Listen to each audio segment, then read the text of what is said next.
Ya, bismillahirrahmanirrahim. Assalamualaikum warahmatullahi wabarakatuh. Waalaikumsalam warahmatullahi wabarakatuh. Abi Bun, Ya, Bu, ya, Bu.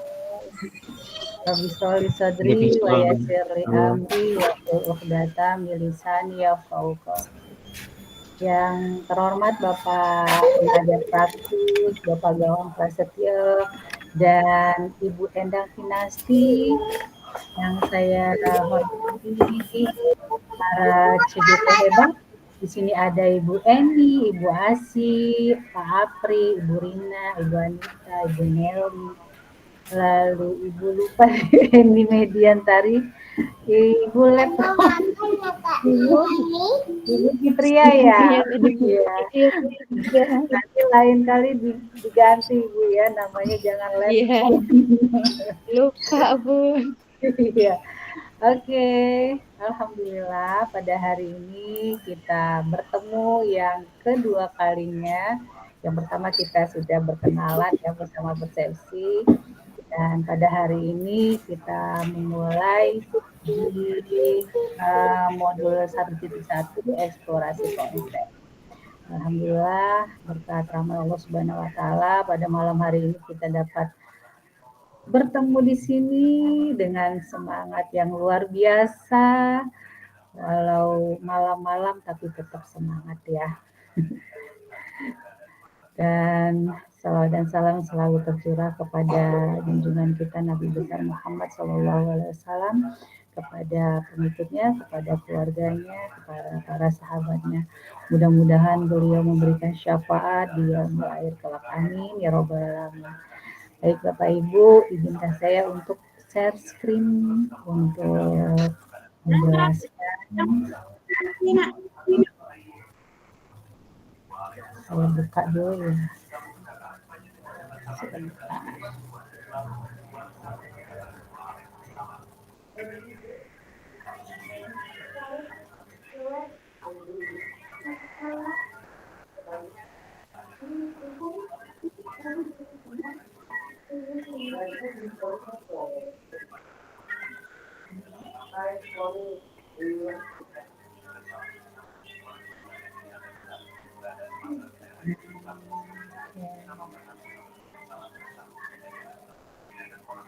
Tidak mau terbuka dia, sebentar ya. Background. Kalau yang ini mau, apakah sudah terlihat? Sudah terlihat ya Bapak Ibu ya. Baik, pada hari ini kita akan membahas pada eksplorasi konsep modul 1.1 Bapak Ibu di kelas 23B angkatan 11 Lampung Timur. Kita akan berdiskusi tentang pemikiran Ki Hajar Dewantara, refleksi kritis tentang pemikiran Ki Hajar Dewantara. Waktunya Bapak Ibu hanya 2 jam pelajaran, 1 JP-nya 45 menit ya. Jadi kita selesai sekitar pukul 21.00 lebih lah ya. Karena untuk Rukol biasanya 3 JP, khusus untuk eksplorasi konsep modul 1.1 hanya 2 JP. Selanjutnya, izinkan saya memperkenalkan lagi. Nama saya Ibu Kurniati Seutami, Bapak Ibu. Saya mengajar di SMP Negeri 1 Kota Agung Kabupaten Tanggamus. Ini sekelumit pengalaman saya untuk membersamai, berbagi, menjadi tutor, narasumber, dan instruktur. Dan mudah-mudahan saya dapat membersamai Bapak Ibu selama 6 bulan ini ke depan dengan sukses, lancar. Amin. Selanjutnya, nah di sini ada para pengajar praktik, para CGP hebat di kelas B ya. Sudah saya buatkan flyernya di sini. Cantik-cantik, ganteng-ganteng. Oke, selanjutnya di sini juga saya membuatkan flyernya juga Bapak Ibu, buat Ibu agar saya dapat dengan mudah untuk mengenali ya Bapak Ibu sekalian. Oke, next di sini ada identitas modul Bapak Ibu. Identitas modul ini ada refleksi filosofi pendidikan Indonesia Ki Hajar Dewantara. Lalu di sini sesi sebentar ya Bapak Ibu. Bentar ya. Oke. Udah selesai aja sebentar ya. Lalu Bapak Ibu di sini sesi pembelajarannya forum diskusi refleksi kritis tentang pemikiran KHD di ruang diskusi virtual. Adapun kompetensi lulusan yang dituju, yang pertama guru penggerak memahami peran dan alasan menjadi pemimpin pembelajaran, guru penggerak melalui refleksi diri yang terdokumentasi, mampu secara reguler mengidentifikasi kebutuhan peningkatan kompetensi dan kematangan diri demi mendukung pembelajaran murid. Lalu di sini ada capaian umum modul, mampu memahami pemikiran filosofis pendidikan Ki Hajar Dewantara dan melakukan refleksi kritis atas korelasi pemikiran-pemikiran tersebut dengan konteks pendidikan lokal dan nasional pada saat ini. Yang kedua, CGP mampu mengambil pembelajaran dari pemikiran filosofis KHD untuk diterapkan sebagai pemimpin pembelajaran yang mengupayakan terwujudnya sekolah sebagai pusat pengembangan karakter. Untuk capaian khusus modul, di sini ada 3, pengetahuan tentang dasar pendidikan KHD, lalu keterampilan mengelola pembelajaran yang berpihak pada murid pada konteks lokal kelas dan sekolah, yang terakhir sikap refleksi kritis dalam menerapkan pembelajaran yang merefleksikan dasar-dasar pendidikan KHD dalam menuntun murid mencapai kekuatan kodratnya. Oke, adapun agendanya hari ini pembukaan, refleksi kritis 30 menit, dialog, lalu diskusi tanya jawab, refleksi umpan balik, dan penutup. Ini sama identitas modul ya. Oke, selanjutnya, nah pembukaan. Marilah kita buka untuk ruang diskusi ini dengan membaca doa. Siapa yang bisa memimpin doa untuk malam ini, karena di sini saya lihat Muslim semua ya Bapak Ibu ya, kecuali di kelas A tadi ada salah satu yang beragama Hindu. Ada yang bisa memimpin doa pada malam hari ini?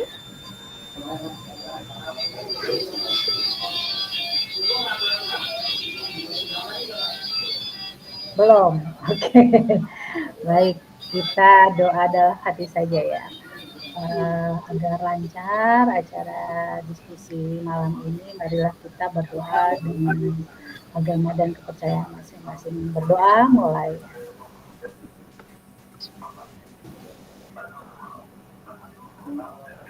Doa selesai. Oke, di sini ada ice breaking. Nah, ice breaking ini saya ingin Bapak Ibu menyebutkan nama panggilannya saja, disesuaikan dengan gambar yang ada di sini urutannya nih ya. Dari Bu Endang nih. Misalnya, nama saya Nia ya, berarti nyaman, inspiratif, aktif. Nah, awalnya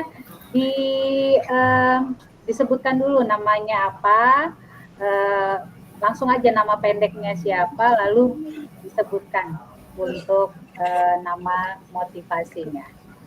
Saya beri waktu 2 menit untuk menuliskan agar tidak lupa. Silakan.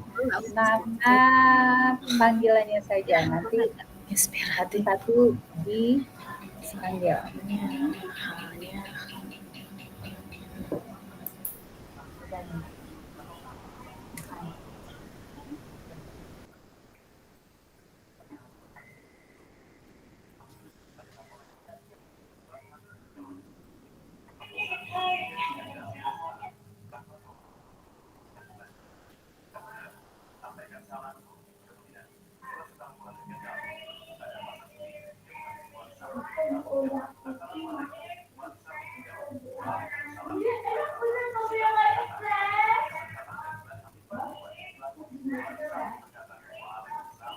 Oke, sudah Bapak Ibu?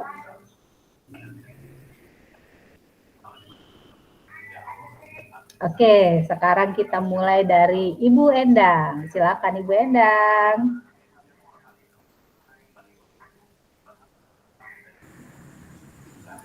Halo, Saya kayaknya Ibu. belum siap dengan kata motivasi deh. Kalau pakai pakai panggilan saya panjang. Endang, apalagi E-nya apa? Enak. Ayo Bu, refleks aja yuk. Oke, nama saya Ayo. Endang Pinasti. Iya, Ah, biasa dipanggil Bu Endang. N-nya ya. energik ya. Oke, N-nya. N-nya eh, Sesuaikan dengan apa perilaku kita atau sesuaikan iya, dengan iya. ini kita N-nya boleh. apa ya? No bete lah. No bete. Oke, next. Iya. D-nya apa? D-nya dedikasi. Oke, A-nya dedikasi. antusias. Antusias. Oke. N lagi apa ya?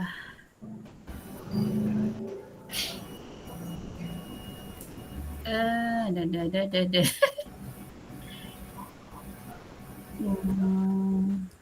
Nggak nyambung ya Bu ya? Nyaman boleh.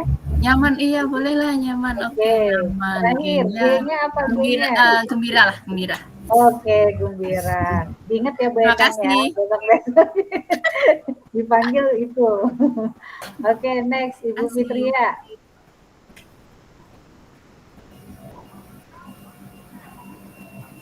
Aloha Ibu Fitria.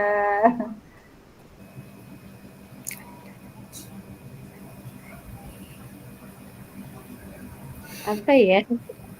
Bingung mau Udah, apa? belum nulis. Udah, tapi bingung yang tengah mau dikasih apa. Yang T. Oke, nama saya Ibu Fitria, panggilannya Fitria. Ya. Fitnya selalu fit, Iya. selalu sehat. Kemudian Rianya apa ya? Inspiratif. Rianya gembira gitu aja lah Bu. Iya, lalu Fit dan gembira. Itu aja. besok dicari ya. Iya Bu. Ya, oke. Selanjutnya Bu Eni. Silakan Bu Eni. Keluar dulu. Ada. Ya Ibu. Nama panggilan Eni, elok, nyaman, inspiratif. Asik. Elok, nyaman, inspiratif. Oke, Ibu Asih. Ya, nama saya Asih Murniati, panggilannya Asih. Kalimat motivasinya, A-nya aktif, S-nya sportif, I-nya inspiratif, H-nya hebat. Ya, agak lebay dikit ya Bu. Oke, Ibu Eni Rosanti, silakan. Iya Ibu, nama saya Eni Rosanti, panggilannya Eni. Inspirasi dari nama saya Eni itu elaborasi, N-nya niat, I-nya inspiratif, sama-sama Bu. Iya. Momennya elaborasi. Iya. Ya. Oke. Pak Apri, silakan. Bu ya, saya Bu. Siapa? Oh ya, ini saya berangan-angan ini dari kalimat motivasi yang disampaikan sama Bu Perniati. Jadi nama saya ini Apri Bu. Apri. Ya. Jadi awalannya A. Ya. A itu adalah anak yang dapat menjalankan tugas CGP dengan baik dan sesuai waktu yang diberikan. Kemudian P-nya pantang menyerah untuk semua tugas yang diberikan. Kemudian R-nya ringan dalam memberikan tugas ke sesama teman CGP, tapi sekiranya saya tidak bisa mengerjakan, juga harus ringan tangan dari teman-teman yang lainnya. Ya. Kemudian I-nya. I-nya. I-nya apa ya? I-nya belum dipikirkan. I-nya Inovatif kali ya. Oh iya, ya mungkin inovatif lah, iya Bu. Inovatif. Ya. Sudah Pak. Ya sudah Bu, makasih. Besok ingatkan panggilan motivasinya, cari yang singkat, yang oke. Oh iya ya Bu. Next, untuk kita mulai dari Pak Gawang. Nah, silakan Pak Gawang. Terima kasih. Nah, nama saya Gawang Prastio, biasa dipanggil Tio. Tio itu totalitas setiap mengambil tindakan, kemudian inspirasi anak-anak, dan on terus selalu terbuka bagi siapapun. Terima kasih. Oke, keren. Oke, Ibu Nelly, silakan.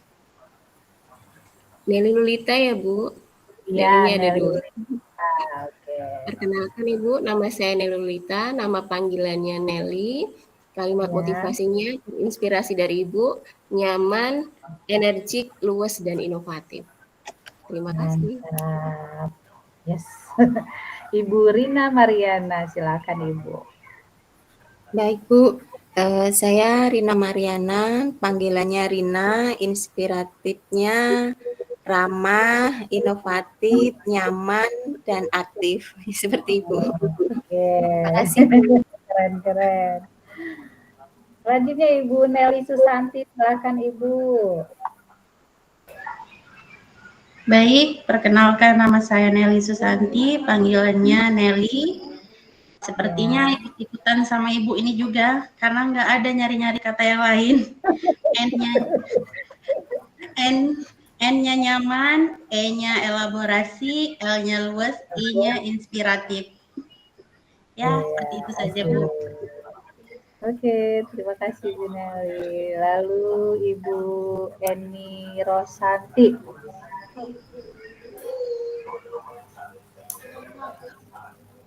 Ibu itu, iya, kemarin itu yang Ibu Eni Rosanti sudah minta ganti Bu. Iya ya. Yang Eni Rosanti itu PP-nya Bu Endang Pinasti Ibu. Udah jadi ini Eni siapa namanya? Anita Kurniasari. Oh iya. Padahal udah saya ini ya, lupa saya ini lagi. Sudah diganti waktu itu Bu. Sudah diganti. Ininya masih saya ambil. Ya. Oke, Ibu Anita silakan. Ya, baik Ibu, nama saya Anita Kurniasari, panggilannya Anita. Kalimat motivasinya A-nya itu aktif, N-nya itu nabung, tapi saya juga suka mengambilnya kembali. N-nya itu inspiratif, T-nya itu tangguh, A-nya berhubung saya perempuan, sepertinya A-nya itu ayu. Asik, sesuai dengan orangnya. Oke, yang terakhir Bapak Maili. Ini ketuker-tuker ya, Ibu Maili ya Bapak Maili gitu. Adakah Bapak Maili?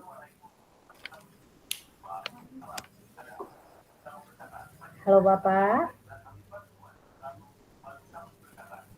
Sedang saya hubungin Bu, ini belum masuk dia. Oke, siap. Ya, sedang saya ya. Oke, siap. Baik, terima kasih Bapak Ibu untuk ice breaking-nya malam hari ini. Mudah-mudahan menjadi inspirasi buat Bapak Ibu juga.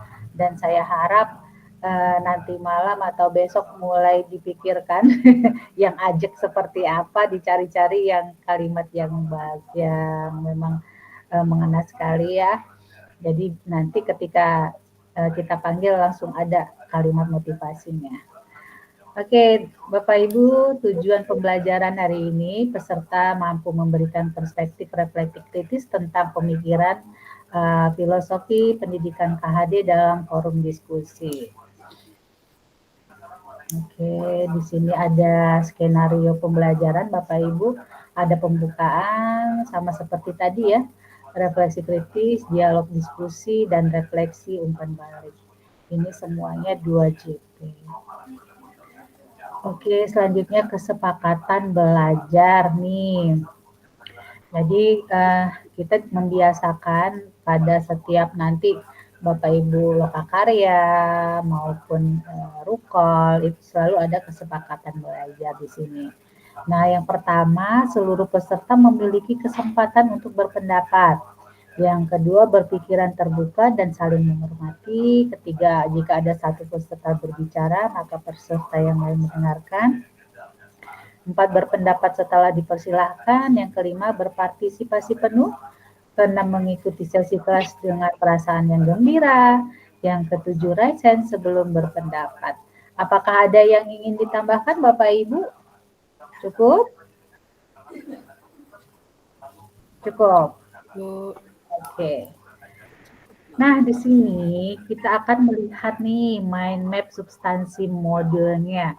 Modul 1.1 refleksi filosofis pendidikan nasional Ki Hajar Dewantara.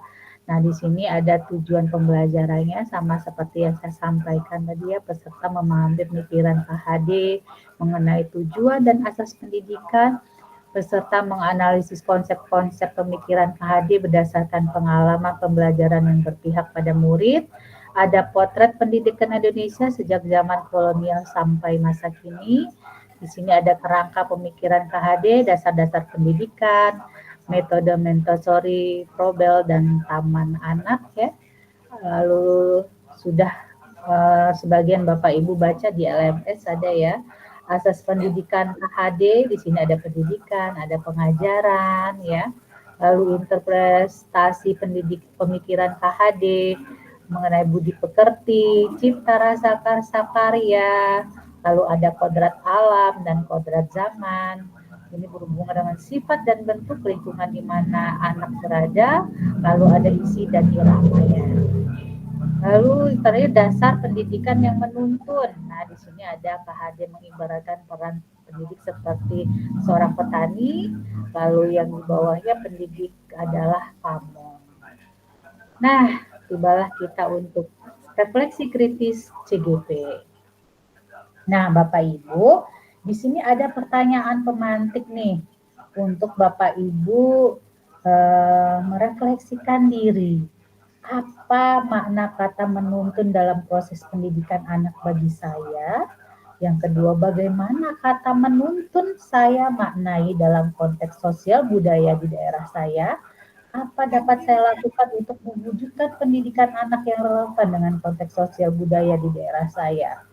Lalu, mengapa pendidikan murid atau anak perlu mempertimbangkan kodrat alam dan kodrat zaman? Yang keempat, apa relevansi pemikiran KHD, pendidikan yang berhamba pada anak dengan peran saya sebagai pendidik? Nah, saya ingin Bapak Ibu menuliskannya di Padlet. Nah, saya akan membagikan link di kolom chat. Sini ya Bapak Ibu ya.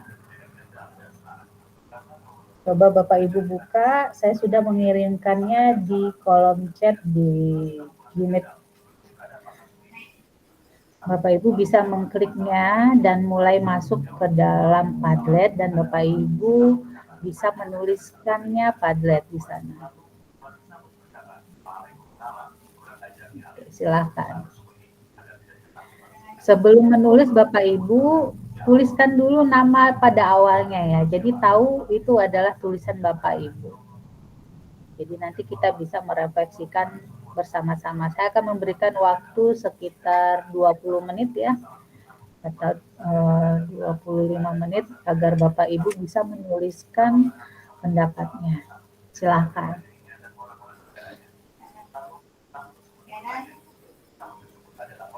Sudah menemukan linknya Bapak Ibu?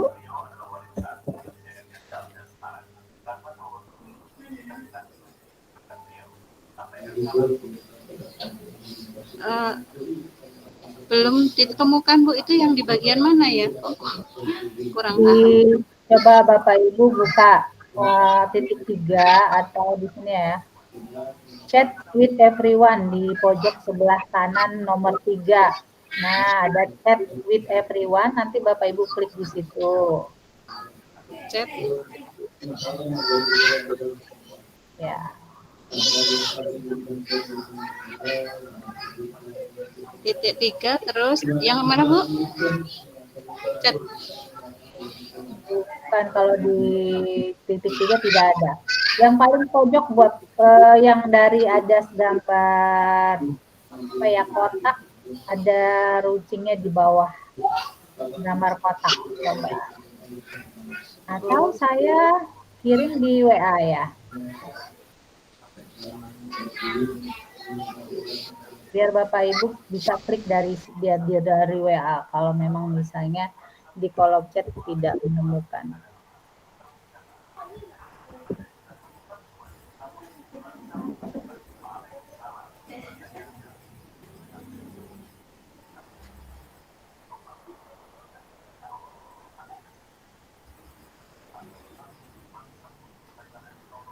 Ya, Pak Gawang, silakan. Ada apa? Izin membantu Ibu. Iya, Pak. Kolom chatnya kalau di laptop itu di ujung bawah sebelah gambar orang. Peserta itu, sebelah peserta. Di kolom chat. Nah, ya. Jadi ada peserta 14 orang itu. Ya, ini ya. Yang sebelah sini Bapak Ibu. Nah, ya, itu kolom chat.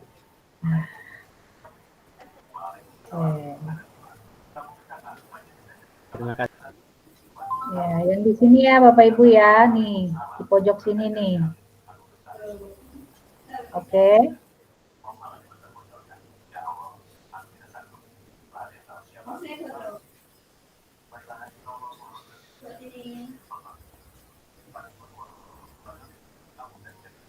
Atau buka di WA, sudah saya kirimkan linknya, Bapak Ibu tinggal buka di sana.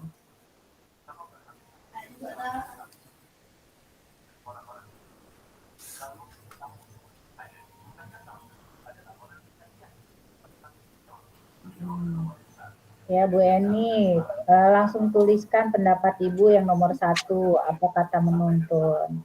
Ibu Eni Rosanti sudah masuk nih. Silakan dilanjutkan.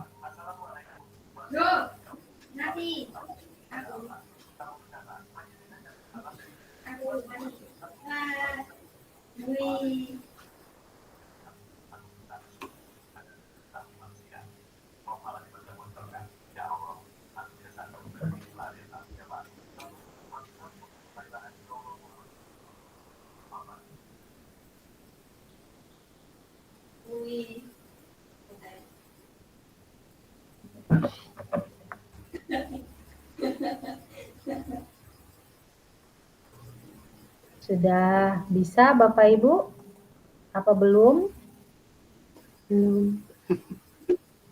Tapi sudah tahu linknya? Sudah. Lagi proses ya? Nanti bisa masuk kok. Mungkin lagi loading.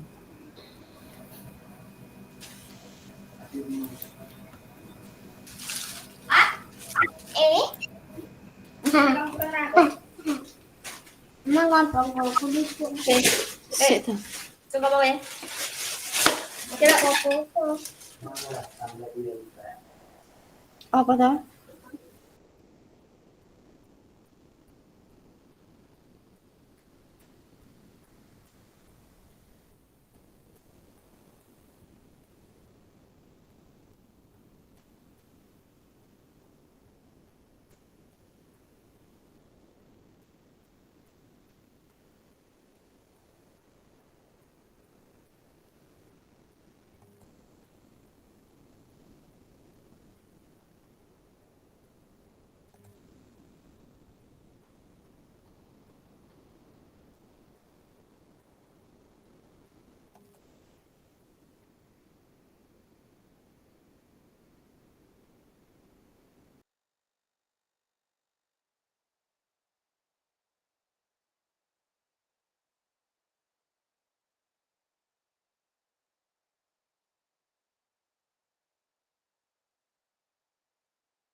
Ibu Eni mungkin bisa diedit, lalu Ibu Eni lanjutkan jawabannya. Ibu Eni Rosanti. Diklik titik 3 ini Ibu Eni, lalu di sini kan ada edit ya. Nah, edit komentar. Nah, lalu Ibu bisa menambahkan jawaban Ibu.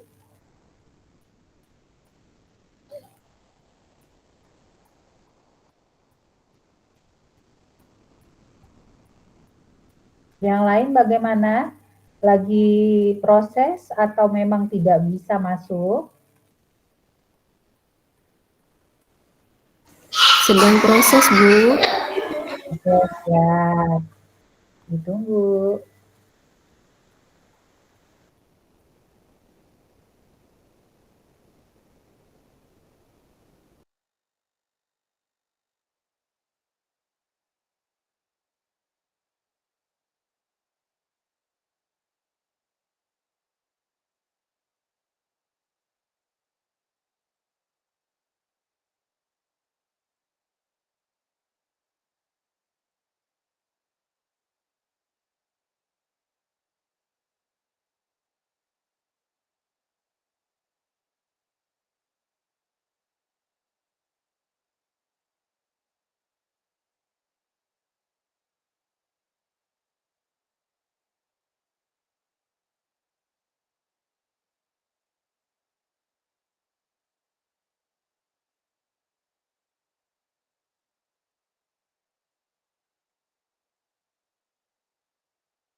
Oh iya Pak Gawang, itu logo saya cari di Google ya, logo Lampung Timur. Emang bukan itu ya Pak?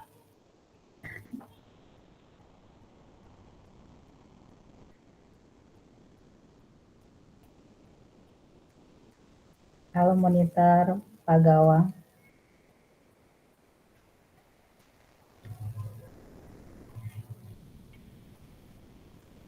Pak Maili sudah hadir?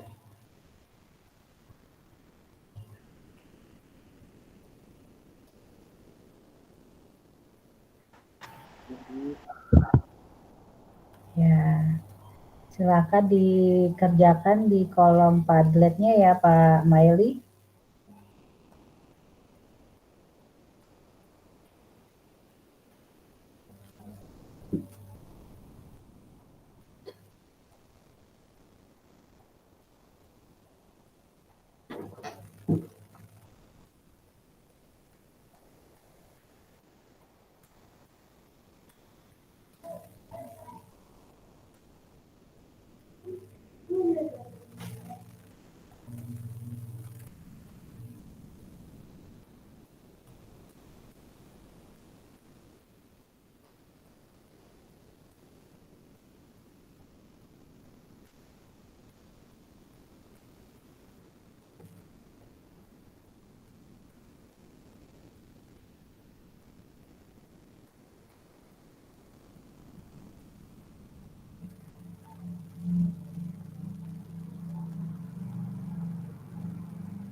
Baik, di sini sudah kita dapatkan jawaban dari nomor 1. Siapa yang ingin berkenan untuk memberikan pendapatnya tentang apa makna kata menuntun dalam proses pendidikan anak bagi saya? Bisa Bapak Ibu yang sudah selesai? Silahkan. Di sini ada Ibu Eni Rosati, Ibu Eni Mediantari, Ibu Asi, Pak Apri, Ibu Nelly Lulita, Ibu Fitria, Ibu Anita. Silahkan di antara Bapak Ibu. Nomor 1 saya butuh 3 orang penjawab.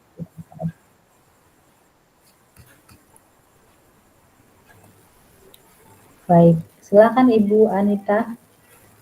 Ya, makasih Ibu. Untuk yang nomor 1, apa makna kata menuntun dalam proses pendidikan anak bagi saya? Ya. Menurut saya, menuntun dalam proses pendidikan adalah membantu siswa dalam berproses dalam pembelajaran, seperti memberikan arahan, etika-etika yang baik, dan juga nilai-nilai yang baik. Anak itu berkembang sesuai kodratnya. Pendidik hanya mampu menuntun mereka menjadi anak yang baik. Itu kalau menurut saya. Terima kasih. Sobat sekali Ibu. Jadi pada intinya Ibu mengungkapkan bahwa menuntun itu adalah memberikan arah ya. Seperti itu. Ya.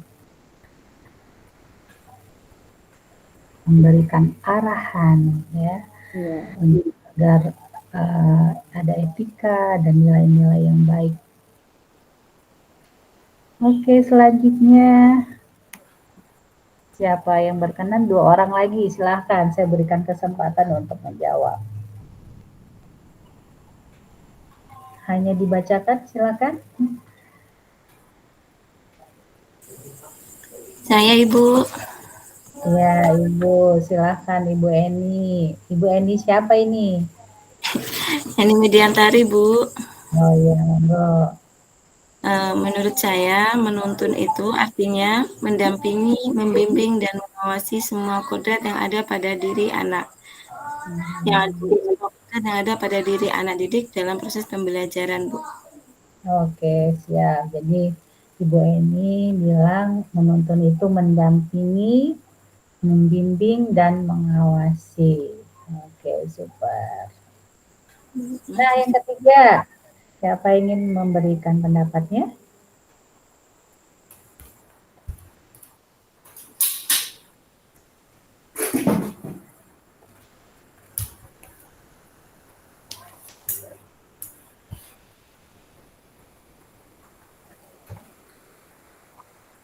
Ibu Eni Rosanti, apakah Ibu sudah tuntas? Ibu, maaf Bu, ini di rumah itu ada yasinan jadinya agak. Oh gitu ya. Oke. Gimana Ibu? Ya nggak apa-apa Bu, kalau lagi sibuk nggak usah dengarkan saja dulu ya. Iya maaf ya Ibu. Ya Ibu nggak apa-apa. Yang lain?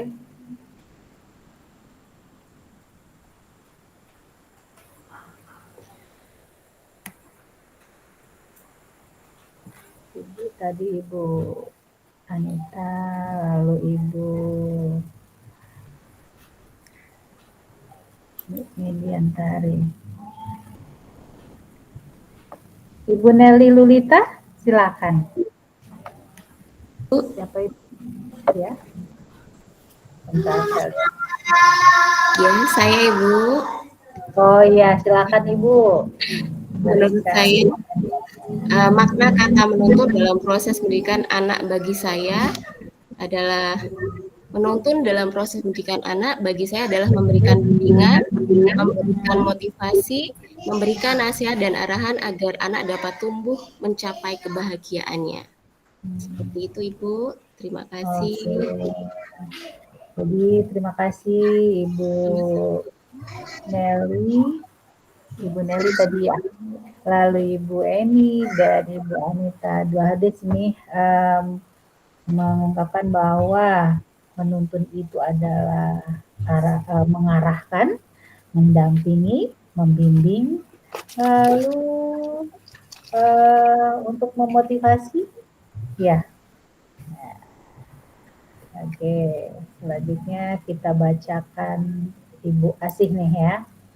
Ibu Asih bilang membimbing sesuai dengan kodrat dan keadaan lingkungan. Ya sama ya. Lalu Pak Apri menuntun dalam mendidik adalah membantu siswa terus berproses. Nah, membantu siswa ya, memberikan arahan moral ya.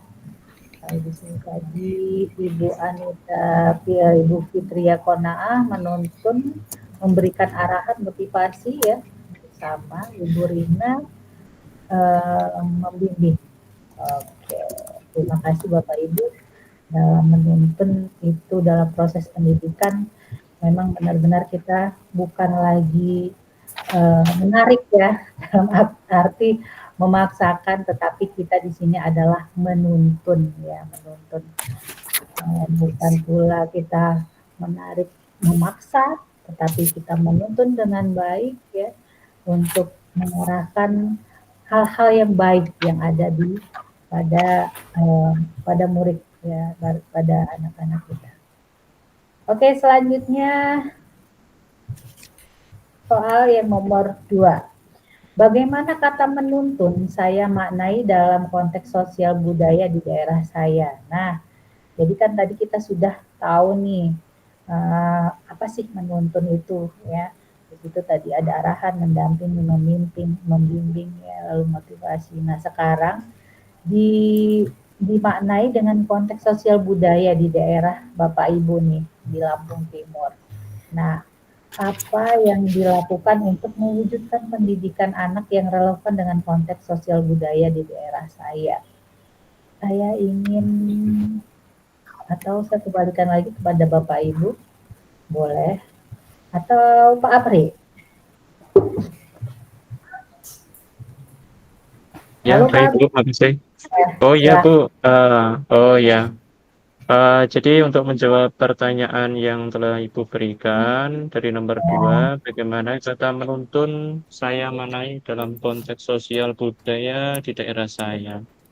Apa dapat saya lakukan untuk mewujudkan pendidikan anak yang relevan dengan konteks sosial budaya di daerah saya? Jadi menurut pemikiran saya dari pertanyaan yang telah Ibu berikan, itu kata menuntun dalam konteks sosial budaya itu seorang pendidik itu membimbing, memfasilitasi dan mengarahkan seseorang agar dapat mengembangkan potensi dan pengetahuan yang diperlukan untuk menjadi bagian dari masyarakat itu sendiri, Bu. Terima kasih, Bu. Oke, siap. saya ingin bertanya Pak Apri, tadi kan kita sudah iya. Mengetahui ya, menuntun maknanya banyak di situ. Nah, Iya, Bu. saya ingin bagaimana sih di sosial budaya Bapak atau di sekitar Bapak ketika ada anak nih yang melakukan hal yang negatif ya atau di luar norma. Nah, bagaimana budaya di sana Bapak yang sesuai dengan di Lampung Timur itu ketika Bapak ingin menuntun. Nah, menuntun yang benar seperti apa? Apakah ada pendekatan khusus karena kultur budaya Bapak seperti apa? Ya, silakan Pak. Boleh diberikan satu contoh kasus lah. Ya, terima kasih Ibu. Ya. Memang di sini saya ngajar di SMK Negeri 1 Waibungur, Lampung Timur. Ya, terutama kan sekolah pinggiran ya Bu, yang makanya banyak anak yang notabene yang dari Kalipasir dan itu nyebrang kali Bu. Makanya ketika saya tanya kenapa kok sering terlambat, padahal pas waktu terlambat itu sedang pelaksanaan semesteran Bu. Waktunya tinggal 30 menitan untuk mengerjakan soal itu. Tapi katanya ini jawabannya karena kondisi medan di perjalanan yang tidak memungkinkan Pak, seperti menyeberang dari kali itu membutuhkan waktu yang cukup lama. Ya, kemudian dari itu semua yang saya lakukan itu saya mencoba untuk menggali dari kasus dari masalah anak tersebut. Makanya ketika saya tidak menggali informasi dari anak tersebut, ketika mereka itu datang terlambat, otomatis saya akan menghakimi Bu, anak tersebut. Saya akan menyalahkan anak tersebut. Tapi dengan adanya suatu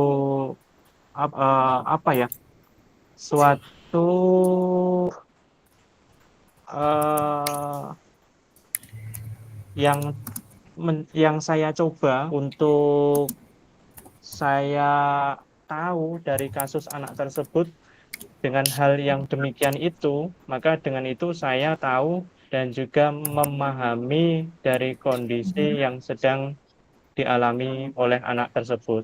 Makanya di sini saya sebagai seorang pendidik juga harus memahami situasi, kondisi, dan juga masalah yang sedang dialami oleh anak didik saya itu. Terima kasih Ibu atas berkenaannya untuk menjawab dari pertanyaan yang telah Ibu berikan. Terima kasih Bu. Ya, baik, terima kasih Pak Apri. Jadi Pak Apri menyesuaikan ketika kondisi anak tiba di sekolah ya Pak Apri ya, harus betul Bu. Sungai. Kenapa kok kamu terlambat ya gitu. Tanpa bertanya, selalu menghakimi seperti itu. Seharusnya kan kita tahu kulturnya di situ. Oh, budayanya ternyata anak ini ketika ke sekolah harus menyeberang sungai. Itu juga memang harus tahu, memahami ya, enggak kita menjudge langsung, tapi kita harus tahu seperti apa keadaan sosialnya. Oke, baik. Terima kasih Pak Apri.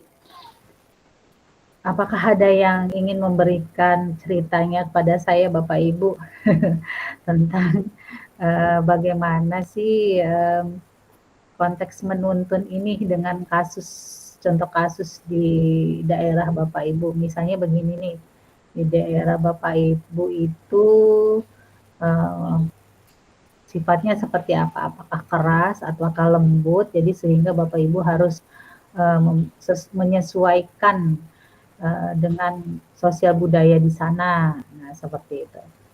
Ada yang bisa memberikan untuk berbaginya Bapak Ibu? Lagi. Oke, silakan Ibu Nelly Susanti.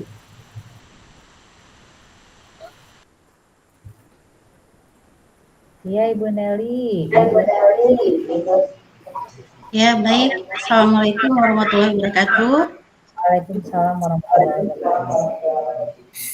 Di sini saya akan sedikit berbagi tentang apa yang terjadi di lingkungan sekolah saya, Bu, yang berkaitan dengan pertanyaan ini, bagaimana kata menuntun dimaknai dalam konteks sosial budaya di daerah saya. Jadi saya ingin menceritakan bahwa di daerah saya itu kan, sekolahan saya itu SD Negeri 2 Gunung 3 itu merupakan daerah 3T. Wah, ya, benar. Ya, iya benar sekali. Ya, nah, jadi di sana itu, Bu, banyak sekali anak-anak yang memang tidak dirawat oleh orang tuanya. Gitu. Karena di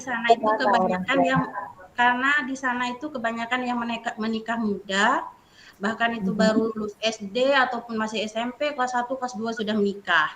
Setelah itu, setelah punya anak, ya namanya juga anak-anak menikah, belum ada persiapan, baik itu moral, materi, segala macam belum ada. Jadi setelah punya anak ditinggal, mereka pergi kerja keluar kayak gitu kan, Bu. Jadi yang ada anak-anak itu tidak ada perhatian dari orang tuanya. Jadi di sekolah itu mencari perhatian gitu dengan guru-gurunya. Banyak sekali tingkahnya. Namanya juga anak cari perhatian ya, Bu ya. Tingkahnya banyak sekali.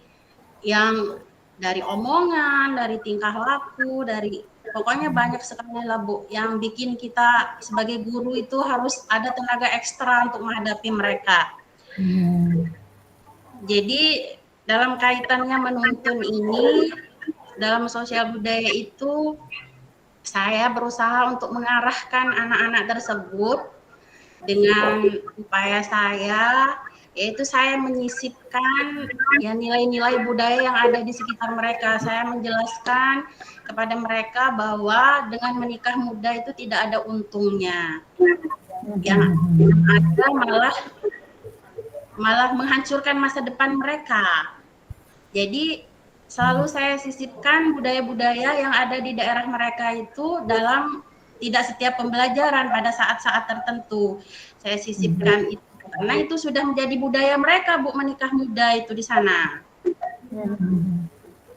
Jadi saya tidak setiap pembelajaran sih, pada saat-saat tertentu saya sisipkan bahwa budaya tersebut itu tidak baik dan saya mengarahkan mereka ke hal-hal yang lebih positif. Mungkin itu saja yang bisa saya sampaikan, saya ceritakan yang saya hadapi di sekolahan, di sekitaran sekolahan saya, budaya yang ada di sekitar sekolahan saya. Baik, saya akhiri. Wassalamualaikum warahmatullahi wabarakatuh. Waalaikumsalam warahmatullahi wabarakatuh. Waduh, ini menarik sekali Ibu Nelly ya, bahwa di sekitar sekolah Ibu itu budayanya adalah menikah muda ya.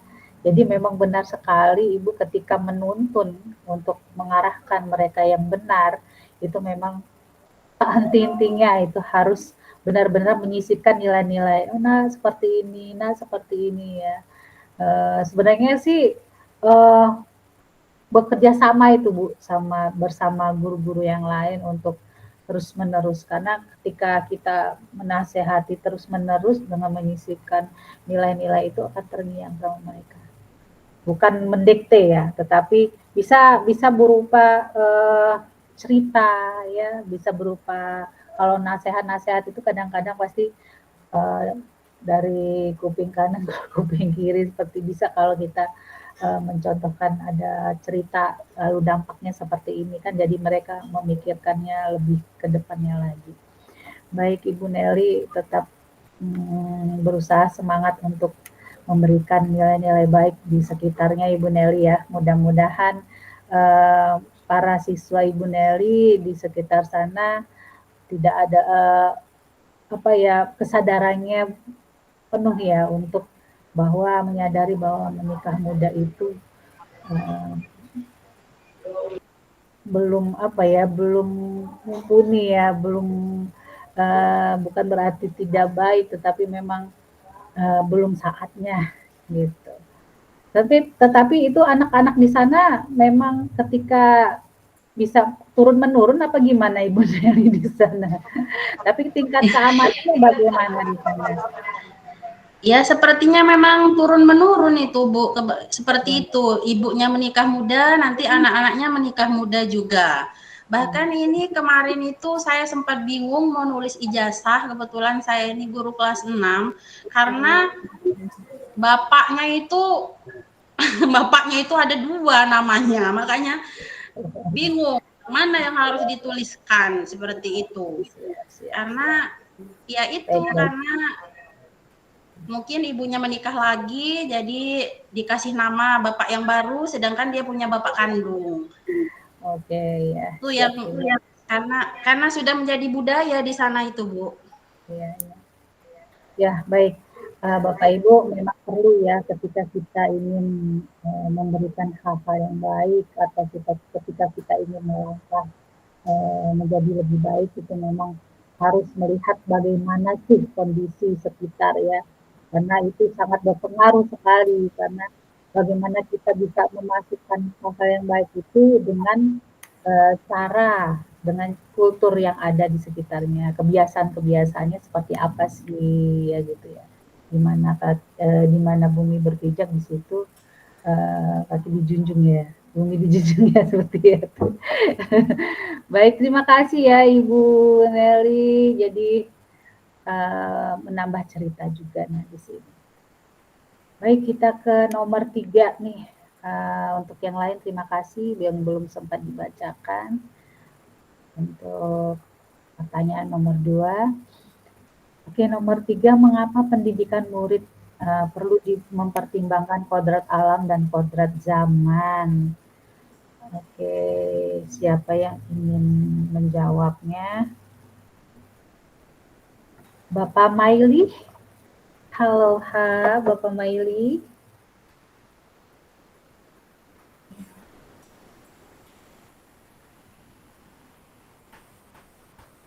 Halo. Bapak Maili, saya ikut yasinan, Ibu. Jadi saya bisa yasinan. Oke. Oke, selanjutnya siapa? Mungkin coba saya cek di sini. Ibu Rina Mariana.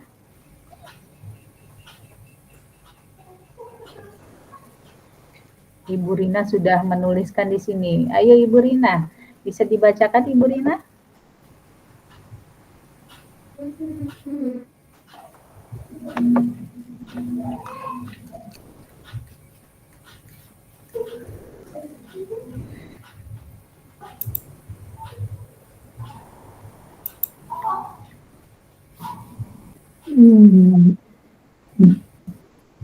Ibu Rina, halo.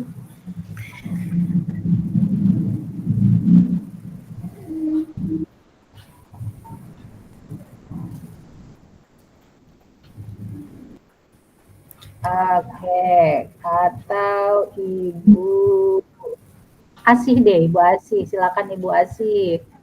Baik, Ibu. Mengapa pendidikan murid atau anak perlu mempertimbangkan kodrat alam dan kodrat zaman? Kalau menurut saya, karena pola pikir dan budaya kita dari zaman ke zaman itu berubah, serta keadaan lingkungan berbeda-beda itu, Bu. Makanya harus mempertimbangkan dari kodrat alam dan kodrat zaman tersebut. Jadi kita harus menyesuaikan bagaimana pendidikan yang baik menyesuaikan dengan lingkungan itu tadi. Dan zamannya. Ibu contoh kasus nih untuk kodrat, untuk contoh sekarang dengan kodrat zaman yang sekarang ini Gen Z ya Ibu ya, pernah dengar? Iya, Bu, betul. Nah, itu yang generasi strawberry. Iya, betul, Bu. Bagaimana menurut Ibu, apa sih langkah apa nih yang kita ambil sesuai dengan Gen Z saat ini, seperti apa nih guru nih? Ini ya Bu, saya sekedar berbagi pengalaman aja. Saya ini saya guru kelas 5 Bu. Saya ini bingung dengan anak sekarang. Kalau dia enggak contoh tugas tidak mengerjakan tugas gitu Bu. Ada 1 orang nih, 2 orang. Bu, si A nggak mengerjakan PR, ya sudah keluar, kerjakan di luar. Nanti kalau selesai masuk. Kalau saya seperti itu, Bu, karena saya nggak berani kalau mau main tangan, untuk sekarang saya sudah nggak berani, Bu. Nah, terus saya kasih hukuman itu, udah masuk, selesai masuk. Saya pikir dengan hukuman itu besok takut, Bu, yang lain kan jadi takut gitu. Nggak taunya malah besoknya bertambah, yang tadinya 2 orang nambah jadi 5 orang. Gitu. Nah, jadi bingung ini Bu, mau kasih hukuman apa, mau dimarah ya tetap masuk kuping kanan, keluar kuping kiri. Disuruh mengerjakan, ya udah di luar itu ya paling hanya ketawa-ketawa, cekak-cekikik ya Bu, kalau bahasa Jawanya itu gitu. Jadi nggak ada rasa takut-takutnya sama sekali gitu loh Bu. Untuk anak-anak sekarang ini susah banget gitu loh Bu. Kayaknya kalau dulu itu kita didengar guru aja udah teriak dikit aja kita udah takut gitu loh Bu. Sekarang kita sambil kita ngobrol kadang-kadang kenapa sih kok nggak dikerjakan PR ini gitu. Ya udah menjawabnya itu sekenanya aja. Males Bu. Kadang-kadang tidur Bu gitu. Jadi saya ini bingung Bu. Sekarang ini saya ini bingung untuk menghadapi anak-anak itu gimana gitu loh Bu. Makanya saya ikut penggerak ini, saya pengen bertukar pengalaman gitu Bu sama teman-teman yang lain gitu. Baik Ibu Asih, nanti Ibu Asih akan menemukan di mana jawaban itu ya Bu ya, antara hukuman dan konsekuensi. Nah, iya Bu, Ibu pelajari di sana ya. Dan kalau untuk kembali ke laptop untuk sekarang ini, karena kan Ibu pertama-tama kali kira-kira yang Ibu ambil langkah itu harus memahami siapa dulu nih. Karena mereka kan Gen Z nih. Apa yang Ibu lakukan pada zaman mereka itu? Pada zaman saat ini nih, generasi strawberry ini. Generasi strawberry itu Bapak Ibu terlihat cantik di luarnya, terlihat gagah di luarnya, ya, tetapi saat dipegang itu sangat rapuh. Ya, sekarang itu berlomba-lomba saat ini membenahi moral ya, moral karakter. Karena di situ tadi ya, ketika mereka itu dengan teknologi ya, dengan pergaulan juga semakin oke, tapi ternyata di situ ada karakter ya, gap di situ. Nah, disitulah membenahi karakternya. Jadi satu-satunya jalan itu adalah tadi itu, kita harus memahami mereka dulu ya, kita harus tahu dulu apa sih gaya mereka itu, bagaimana sih generasi Z itu ya seperti apa. Nah, kita pahami dulu gaya mereka. Nah, ketika kita sudah memahami, masuk ke zamannya mereka, gaya mereka, otomatis dengan mudah kita memberikan arahan kepada mereka. Itu sih the point is-nya itu. Kenapa dibilang mempertimbangkan kodrat zaman. Iya. Ya, terima kasih Bu.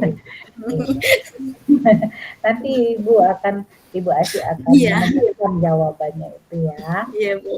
Iya, terima kasih Bu. Ya. Untuk selanjutnya nih, kita ke pertanyaan keempat. Di sini banyak sekali ya, ada pertanyaan ketiga tadi itu Pak Hakri juga sangat lengkap ya, sesuai dengan Gen Z di sini ya, kemajuan teknologi, benar sekali ya. Ya, lalu di sini kodrat alam di mana-mana anak-anak petani di daerah pertaniannya memiliki sumber belajar yang berbeda, benar sekali. Kodrat alam itu maksudnya juga adalah bakat ya, bakat dari lahir itu kodrat alam Bapak Ibu ya. Jadi kita tidak bisa kamu harus seperti ini, harus ini, tidak. Mereka membawa bakat yang unik ya masing-masing. Oke, selanjutnya pertanyaan terakhir. Apa relevansi pemikiran PHD, pendidikan yang menghamba pada anak? Nah, ini menghamba pada anak nih, dengan peran saya sebagai pendidik. Nah, apa sih korelasinya? Oke, siapa ya yang ingin menjawab ya? Ibu Fitria. Bentar ya Bu. Oh iya ya. Bentar. Saya buka dulu Bu. Oke. Oke, dibuka belum boleh. Ibu Fitria belum menuliskan di sini tapi ya. Tadi sudah saya tulis loh, Bu. Apa belum kekirim ya? Udah saya tulis. Coba diklik dulu.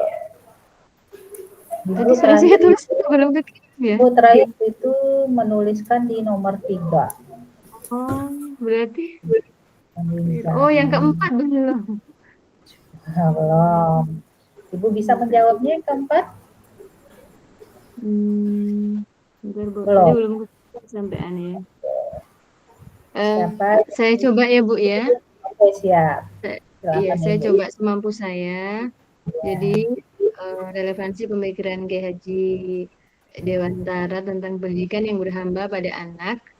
Dengan peran saya sebagai pendidik, itu kan kita sebagai pendidik itu kan mengarahkan anak ya, mengarahkan ke arah yang lebih baik gitu, sesuai dengan kemampuan dan bakatnya. Itu kalau saya di TK, Bu ya. Kalau di TK itu ini ada kaitannya sih dengan apa menuntun tadi yang pertanyaan nomor 1 memang, dan kemudian dengan perkembangan zaman. Ini saya cerita sedikit, Bu, karena mendidik anak zaman sekarang mungkin berbeda dengan anak dulu. Jadi anak-anak TK pun sekarang itu, Bu, untuk pendidikan karakternya terutama moralnya memang lumayan apa ya, lumayan turun gitu. Dari kecil mereka, terutama di lingkungan saya ya, Bu ya. Jadi lingkungan saya itu anak-anak itu bahasanya itu sudah seperti bahasa orang dewasa. Mereka mengenal kata-kata apa ya, kata-kata kotor, kemudian kata-kata yang tidak baik gitulah intinya. Itu satu karena dia dapat dari HP ya, kemudian dari lingkungan yang notabene pendidikan orang tuanya itu di bawah rata-rata atau kurang bagus lah gitu, akhirnya anak meniru ucapan orang tua. Terus dari gadget juga. Jadi anak-anak kan zaman sekarang sudah banyak yang pegang gadget ya, Bu ya.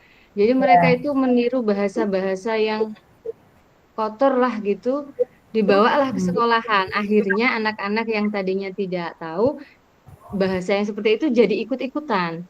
Nah, kemudian kami sebagai guru di sekolah kami itu ya tidak pernah bosan untuk memberikan pengarahan. Misal mereka berkata kotor atau berkata yang tidak bagus, kami ajak mereka untuk diskusi atau ngobrol lah ya. Anak kalau itu kata-kata yang tidak bagus. Kemudian kami ajak mereka untuk nonton video yang pendidikan yang bagus gitu ya, seperti misalnya Nusa dan Rara. Dan jadi kalau kami arahkan jadi tontonan mereka yang kalau di rumah mungkin mereka nontonnya yang kurang bagus, kami arahkan yuk kita nonton ini loh anak-anak. Kalau misalnya adik itu jatuh, ngucapnya itu subhanallah atau astagfirullah. Jadi bukan malah ucapan kebun binatang yang keluar gitu. Kemudian kami mengajak anak juga untuk mengenalkan istilahnya kalimat-kalimat yang baik lah, memberikan arahan kepada anak. Jadi tidak istilahnya langsung membentak, hei nggak boleh itu kata-kata nggak bagus gitu. Tapi diajak dulu, diajak ngobrol dulu. Begitu, Bu, kalau menurut saya. Siap. Jadi Ibu memberikan pendapatnya bahwa ketika di sini relevansinya itu adalah benar-benar mengarahkan mereka dengan nilai-nilai ya, Bu ya, dari kecil ya, nilai-nilai yang baik seperti itu, menyisipkan nilai-nilai yang baik. Oke, ada lagi yang ingin memberikan contoh? Ya, oke, Ibu Eni Rosanti, silakan Ibu. Nah, Ibu, ini udah selesai asinannya, udah terkondisikan nih. Ya, Ibu ada pertanyaan terakhir nih, Ibu, tentang apa relevansinya. Pemikiran Ki Hajar Dewantara tentang pendidikan yang berhamba pada anak. Di sini saya sebagai pendidik itu sering sekali mengalami kesulitan bagaimana toh anak itu kurang memahami. Jadinya di sini saya memberikan gimana ya, rasa hormat kepada anak tersebut, memberikan rasa memuliakan dia, merangkul dia, sehingga dia itu merasa senang. Dengan merasa senang itu yang tadinya pelajaran menurut dia itu sulit, itu alhamdulillah sedikit demi sedikit itu anak itu dalam menerima pelajaran itu lebih cepat menerima. Jadinya kalau dikasih tugas, Bu, lagi Bu, kayak gitu contohnya. Jadinya memberikan rasa senang dulu, memberikan motivasi dulu kepada anak tersebut, sehingga untuk belajar menerima pelajaran itu lebih mudah gitu Bu, menurut Bu. Oke, super sekali Ibu, benar ya. Jadi ketika kita menghamba pada anak itu, yaitu adalah kita harus tahu dulu ya, harus tahu dulu seperti apa sih, memahami mereka, benar-benar memahami mereka, apa yang mereka butuhkan, lalu bagaimana sih gaya mereka, gaya belajar itu. Makanya sekarang ini kita untuk kurikulum baru ini memanfaatkan kurikulum merdeka ya. Istilahnya benar-benar ada namanya diferensiasi, tidak ada lagi kita memaksakan kehendak gitu loh. Oh, kalian harus seperti A gitu ya. Menyelesaikan tugas A nih seperti ini. Ya. Tapi dalam IKM sekarang untuk sekarang ini yang dasarnya dengan pemikiran KHD menghamba pada anak ini adalah memberikan kebebasan sebebas-bebasnya mereka untuk berkreasi, berinovasi, untuk bisa dengan mandiri untuk menyelesaikan tugasnya atau permasalahan mereka seperti itu maknanya itu. Jadi tidak ada lagi diktator ya nggak sih, gaya guru dulu itu seperti apa? Sebelum kita mengenal KHD itu seperti apa? Pasti kita memberikan tugas seperti ini anak-anak ya, gitu. Benar tidak? Dan tanpa kita ketahui anak itu bisa atau tidak, atau mereka gaya belajarnya sebenarnya dia tidak suka untuk menonton, dia sukanya jalan-jalan misalnya seperti itu. Kan ada yang kinestetik, ada yang audio, ada yang visual. Nah, kita harus tahu itu Bapak Ibu. Ya. Jadi perbedaan menghamba itu adalah ketika benar kata Ibu tadi itu, kita harus memuliakan mereka ya, memberikan kita harus tahu dulu bagaimana bakat dan minat mereka ya. Benar-benar kita menghamba kepada mereka agar mereka itu mengerti apa yang kita berikan pendidikan itu. Lambat laun lah mereka akan menerima itu. Oke, Bapak Ibu, karena waktunya juga merefleksi ini hanya 2 jam pembelajaran. Jadi yang saya ambil dari benang merahnya ya adalah dari pertama yang menuntun dari Bapak Ibu katakan tadi bahwa menuntun itu adalah arahan ya, di mana kita mengarahkan, mendampingi, membimbing, mengawasi ya, lalu untuk memotivasi anak-anak untuk menebalkan hal-hal yang baik ya kepada mereka. Tentu saja tidak meninggalkan budaya yang ada di sana ya, karena ketika kita tidak mengikuti budaya mereka, kita akan benar-benar tidak dihiraukan ketika kita menyisipkan hal-hal baik, menyesuaikan dengan culture yang ada di sekitar sekolah itu, lambat laun akan diterima dengan mereka.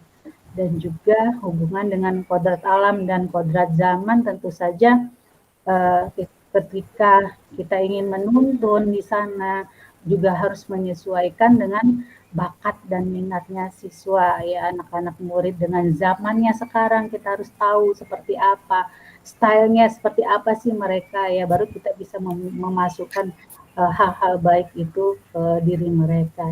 Dan yang terakhir yaitu menghamba kepada anak, bahwa benar-benar kita semua berpusat kepada murid ya, student center, bukan lagi teacher center seperti itu. Super sekali Bapak Ibu dari pendapat Bapak Ibu yang saya ambil pada malam hari ini. Dan saya ingin Bapak Ibu merefleksikan apa sih yang Bapak Ibu dapatkan pada diskusi kali ini. Lalu kira-kira apa yang saya benahi ya gitu ketika Bapak Ibu oh seperti ini gitu ya. Lalu saya harus seperti apa ya, apa yang akan saya benahi nanti, lalu rencana saya mau seperti apa ya mungkin akan diberikan kepada anak didik kita. Ada yang bisa menyampaikan refleksinya pada diskusi hari ini, silakan.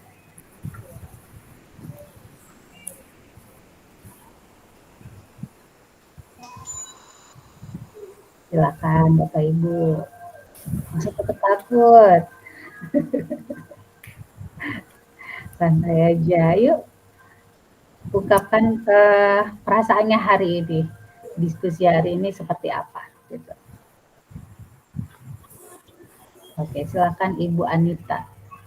Ya, terima kasih Ibu. Saya akan coba untuk merefleksikan apa yang sudah kita pelajari malam ini, bahwa saya sebagai guru harus mulai belajar untuk tidak menyuruh kepada siswa, tetapi lebih untuk menuntun mereka ke arah yang lebih baik dengan tidak meninggalkan sosial budaya yang ada di daerah kita, sehingga mereka tetap untuk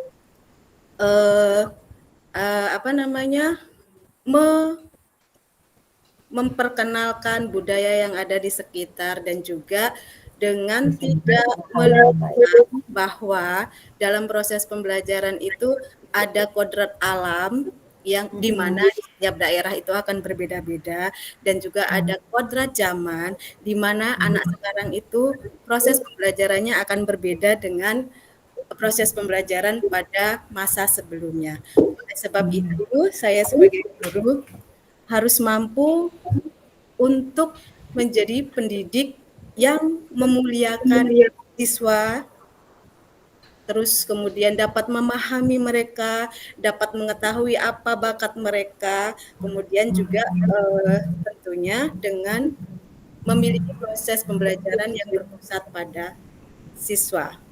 Itu saja mungkin. Terima kasih Ibu. Ya, super sekali Ibu Anita. Terima kasih.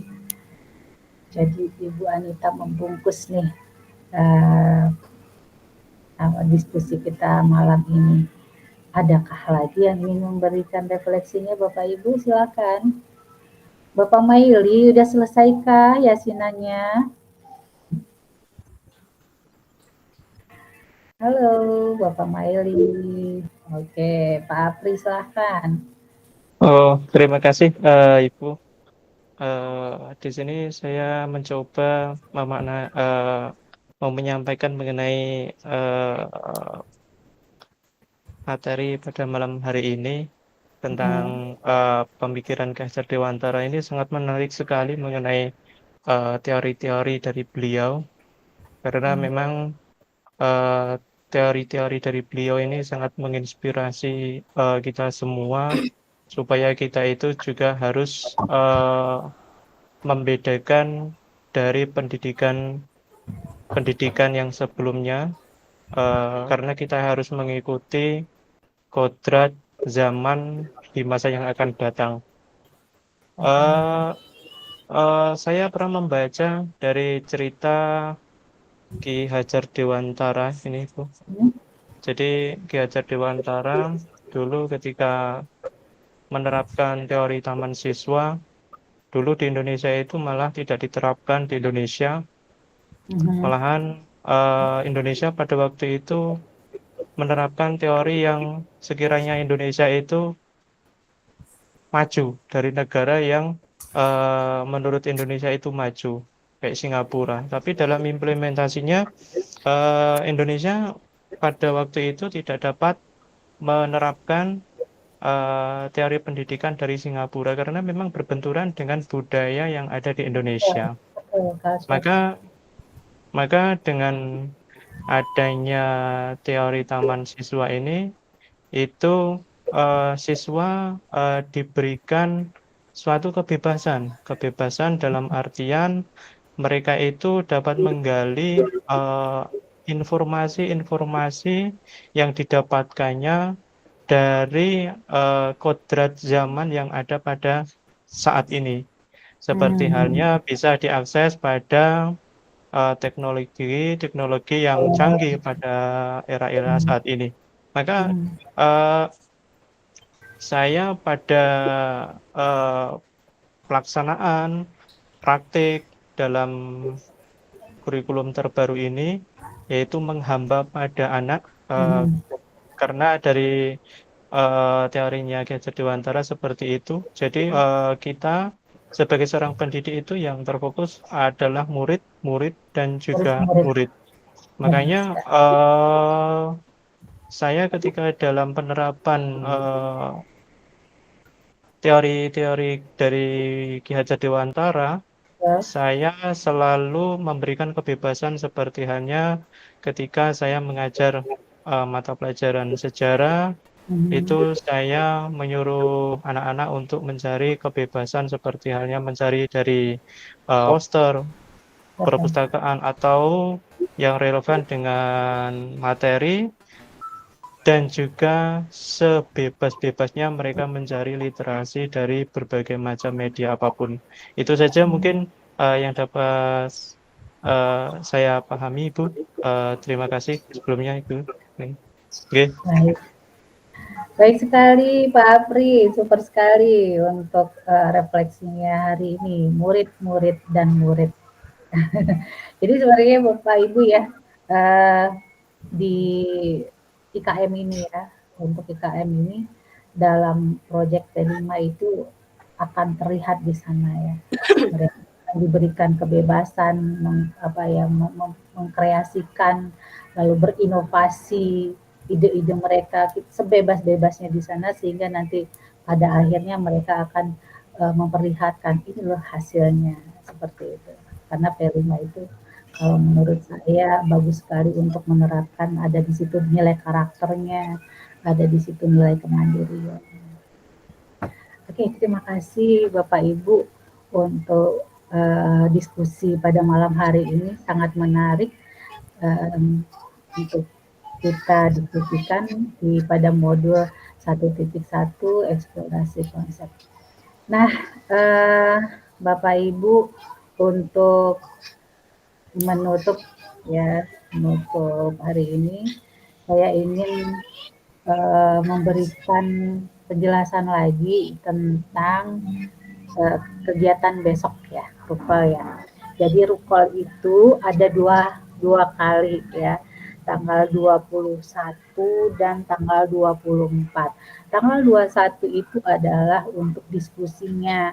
Nah, nanti Bapak Ibu akan memasuki dua link ya, untuk kelas yang A1 tetap di main room, nanti yang kelas B ya, B1 main room, B2 nanti di link yang ada grup 2. Nah, seperti itu, jadi tidak disatukan. Nah, nanti Bapak Ibu akan berdiskusi di sana, bahan-bahannya apa yang didiskusikan bisa dibaca di LMS untuk persiapan besok. Nah, tanggal 24 nanti Bapak Ibu akan mempresentasikannya. Ya, jadi bisa Bapak Ibu menuliskannya di Canva, boleh di PowerPoint. Ya, nanti ketika pas tanggal 24 itu dipresentasikan per kelompok. Gitu. Nah, selanjutnya berhubungan dengan tugas di LMS Bapak Ibu. Ketika Bapak Ibu mengirimkan link video, jangan lupa mengklik tanda rantai ya.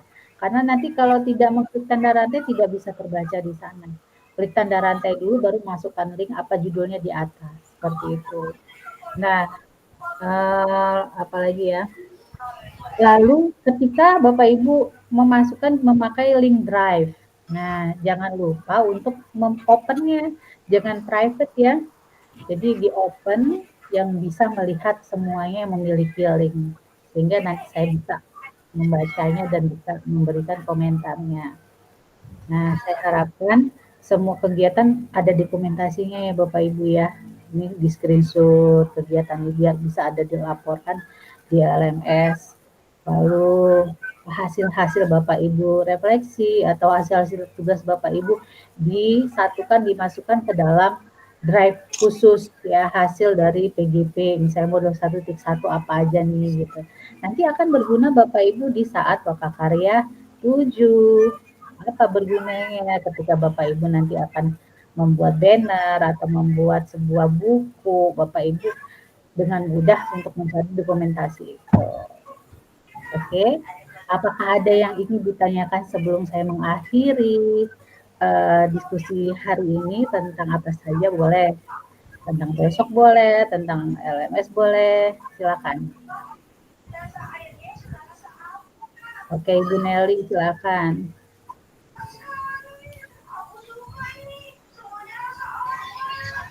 Bu, saya ingin menanyakan masalah presentasi itu apakah mandiri atau kelompok, Bu?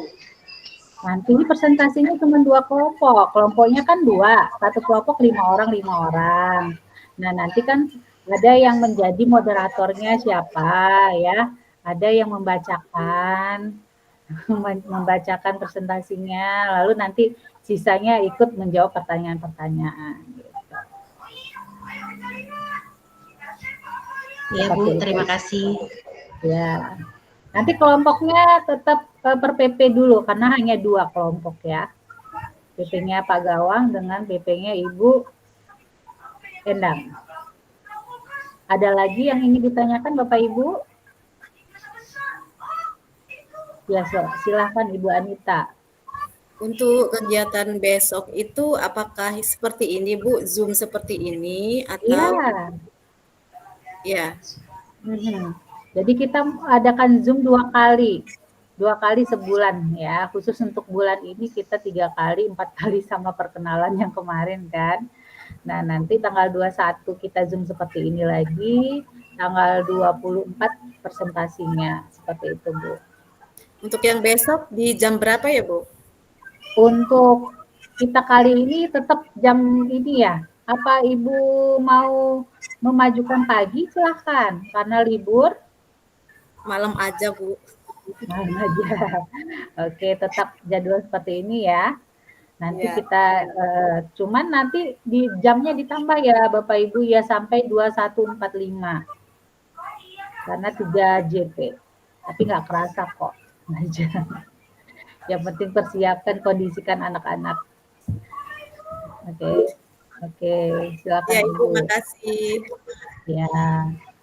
Ada lagi Bapak Ibu? Tidak ada. Oke, terakhir saya ingin pesan atau apa yang akan disampaikan Pak Gawang, Ibu Endang. Silakan Pak Gawang dulu, silakan. Yang akan disampaikan pada hari ini untuk para CGP-nya, silakan Pak Gawang. Atau pesannya deh boleh. Terima kasih Bu. Bapak Ibu tetap semangat ya, kita baru mengawali untuk kegiatan belajar ini, perlu yang kuat dan terus menerus latih, jangan bosan, kemudian dan semangat itu mungkin biasa, tetapi ketika Bapak Ibu semuanya itu bahasa Jawanya ditelaten ya, terus menerus mengikuti, mudah-mudahan bisa berjalan dengan lancar. Jadi kemalasan itu sudah dihilangkan. Oke, saya harapkan Pak Gawang, Bu Endang selalu motivasi ya CGP-nya ya. Karena perlu suplemen nih terus menerus. naik turun. Nah, itu dia. Baik, Ibu Endang, silakan Ibu. Terima kasih Ibu. Bapak Ibu CGP hebat yang sangat luar biasa semangatnya. Ya, tetap jaga semangat ya, kebersamaan, saling bantu, saling memotivasi. Insya Allah kita akan bisa melalui setiap tahap perjalanan ini dengan sangat menyenangkan kalau kita bisa saling asih dan asuh gitu. Terima kasih, tetap semangat. Jangan lupa bahagia. Oke. Benar sekali, jangan lupa bahagia apapun itu. Oke, terima kasih Pak Gawang, Ibu Endang, dan terima kasih untuk para CGP hebat pada malam hari ini. Halo Pak Maili di monitor, bisakah menyampaikan pesan dan kesannya pada hari ini?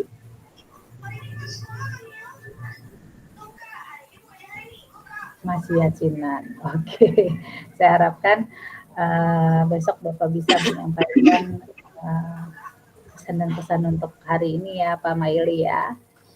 Oke Bapak Ibu, mari kita tutup untuk diskusi malam hari ini dengan membaca hamdalah. Alhamdulillah. Bapak Ibu dengan semangat yang luar biasa. Jangan lupa kita foto dulu. Fotonya yang ceria walaupun sudah hampir tengah malam. Oke, 1, 2, 3, semuanya open cam dan smile. 1, 2, 3. Oke. Terima kasih Bapak Ibu, selamat malam. Mimpi Indah. Assalamualaikum warahmatullahi wabarakatuh. Waalaikumsalam warahmatullahi wabarakatuh. Terima kasih Bu. Terima kasih Bu. Terima kasih Bu. Terima kasih Ibu. Terima kasih Bu.